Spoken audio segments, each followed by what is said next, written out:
नमस्कार मेरी YouTube family हमशिका voice में आप लोगों का स्वागत है। आइए सुनते हैं फिर से एक नई कहानी। शाम का समय था, घड़ी में 7 बज चुके थे।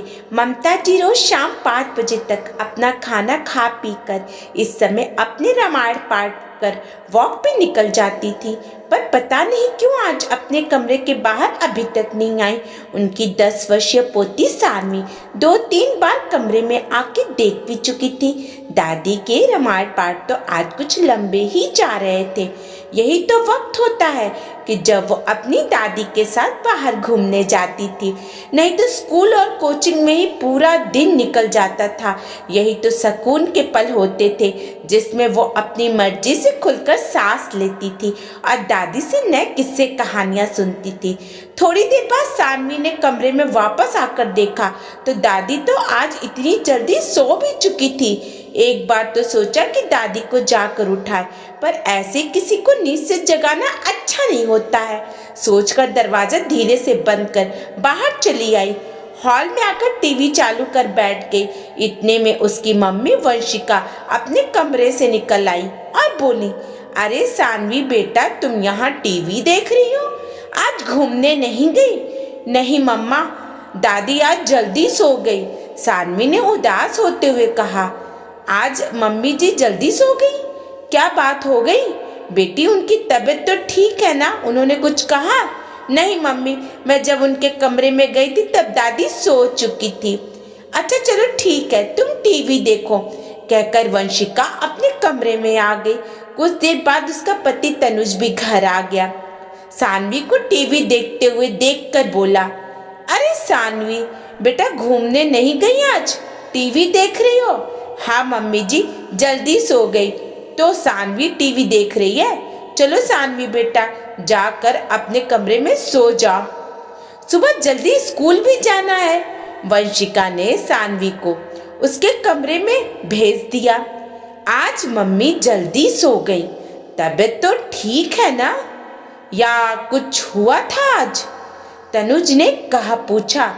पता नहीं, खाना तो ठीक से ही खाया था, पर वो सो चुकी थी इसलिए मैंने पूछा नहीं। और आज दिन में मौसी जी मिलने आई थी, सब कुछ नॉर्मल ही था, उन्होंने भी ऐसा कुछ नहीं कहा।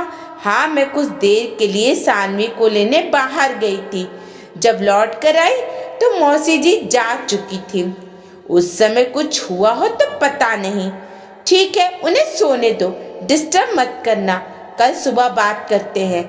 फिलहाल मेरे लिए खाना लगा दो, बहुत जोर से भूख लग रही है, तनुज ने कहा तो वंशिका रसोई में खाना चली गई और तनुज हाथ मुंह धोकर खाना खाने बैठ गया। रोज की तरह तनुज सुबह उठा तो देखा ममता जी पूजा कर रही थी। तनुज अपनी चाय पीकर कुछ देर न्यूज़पेपर पढ़ने बैठ गया। कुछ देर बाद नहा धोकर के वो ऑफिस के लिए तैयार हुआ और नाश्ता करने बाहर हॉल में आया तो ममता जी भी वहां बैठकर नाश्ता कर रही थी। तनुज उनके पास बैठते हुए बोला, क्या बात है मम्मी, तबीयत ठीक नहीं है क्या आपकी? तनुज के सवाल ने ममता जी एकदम से उसकी तरफ देखने लगी और फिर बोली, नहीं तो ठीक है मेरी तबीयत तो, मुझे क्या हुआ है? फिर कल आप रात को इतनी जल्दी क्यों सो गई थी? ना आप घूमने गई, ना आपने मुझसे बात की। कुछ तो बात जरूर है। नहीं नहीं, ऐसी कोई बात नहीं है, ममता जी बात को टालते हुए बोली। मम्मी बताओ ना, क्या बात है? इतना झिझक क्यों रही हो, वो भी मुझसे? कुछ तो बात जरूर है, वरना आप मुझसे बात किए बगैर सो गई, ऐसा हो ही नहीं सकता।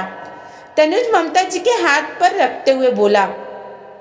उसकी बात सुनकर ममता जी बिल्कुल चुप हो गई। ये देखकर तनुज दोबारा बोला, कल मौसी जी आई थी ना, कोई ऐसी वैसी बात हुई है क्या जो आप मुझे बता नहीं सकती? आप नहीं बताओगी तो मौसी जी को फोन करके पूछना पड़ेगा।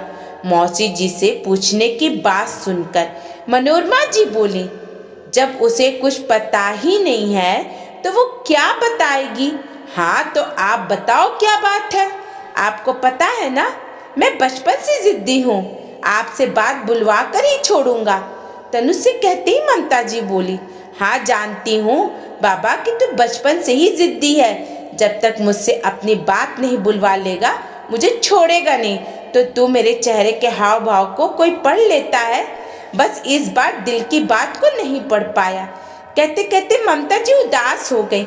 ये देखकर तनुज हैरान हो गया और उनके पैरों के पास बैठते हुए बोला, मम्मी कभी कभी है ना, बच्चे भी नहीं समझ पाते हैं, कुछ बातें बोल देनी चाहिए। इसका इंतजार नहीं करना चाहिए कि कोई हमारे दिल की बात को आगे से पहचानेगा। तो अब बताओ क्या बात है। तनुज की बात सुनकर ममता जी कुछ देर खामोश हो गई, फिर कुछ सोच कर बोली, बेटा मुझे भी हाथ खर्च की जरूरत होती है। ममता जी की बात सुनकर तनुज हैरान रह गया और फिर बोला, मम्मी सब कुछ तो आपका ही है, मैंने कभी नहीं टोका आपको किसी चीज के लिए, आपने जो चाहा मैंने ला कर दिया। क्या वंशिका ने? अरे नहीं नहीं, मेरी तो बहू भी बहुत अच्छी है, कभी किसी चीज के लिए इनकार नहीं करती है। पर क्या मम्मी? खुलकर तो बोलिए। देख बेटा ना, तूने कुछ मुझे मना नहीं किया है, ना ही बहू ने। जब भी कोई रिश्तेदार आता है या कहीं शगुन देना पड़ता है, मैं जितना बोलती हूँ तुम दोनों उतना ही चुपचाप निकाल कर दे देते हो, मुझसे सवाल भी नहीं करते हो। लेकिन कल एहसास हुआ मुझे कि मेरे पास भी हाथ खर्च होना चाहिए। जब मौसी आई और बहू कुछ देर के लिए सानवी को लेने स्कूल चली गई, पीछे से मौसी का अचानक निकलना पड़ा, तो कल मेरा हाथ बिल्कुल खाली था। कल पहली बार मौसी को जाते समय मैंने कुछ दिया नहीं, इसलिए कह रही हूँ मुझे भी हाथ खर्च की जरूरत होती है। कभी कभी सानवी के साथ घूमने जाती हूँ तो बच्ची की जिद के बावजूद उसे दिलाने के लिए मेरे पास पैसे नहीं होते। बार बार तुम लोगों से मांगने से अच्छा है कि अगर मेरे हाथ में कुछ पैसे हों तो मैं अपने पास ही से ही निकाल करके दे दूँ। ममता जी की बात सुनकर तनुज बिल्कुल खामोश हो गया। वहीं वंशिका भी दरवाजे पर खड़ी उनकी बातें सुन रही थी। तब वंशिका बोली, मम्मी जी सही कह रही हैं, हाथ खर्च की तो हर किसी को जरूरत होती है, हमने तो इस बारे में कभी सोचा ही नहीं। हर बार मम्मी जी के साथ या तो मैं होती हूँ या आप होते हैं। मम्मी जी अकेले कभी बाहर नहीं गई, घर में भी हम लोगों में से कोई ना कोई मौजूद होता है, इसलिए इस पर कभी हमारा ध्यान ही नहीं गया। माफ करना मम्मी, इस तरफ तो हमारा ध्यान ही नहीं गया, हम तो भूल ही गए थे कि आपको भी हाथ खर्च की जरूरत होती है। अब से हम ये गलती नहीं करेंगे। आखिर तनुज और वंशिका ने इसके लिए ममता जी से माफी मांगी और अब हर महीने तनुज ममता जी को अपने हाथों से हाथ खर्च के लिए पैसे रख देता था। दोस्तों आपको कहानी कैसी लगी? अगर अच्छी लगी तो लाइक कमेंट शेयर कीजिएगा और चैनल पर न्यू है तो चैनल को सब्सक्राइब कीजिएगा। धन्यवाद।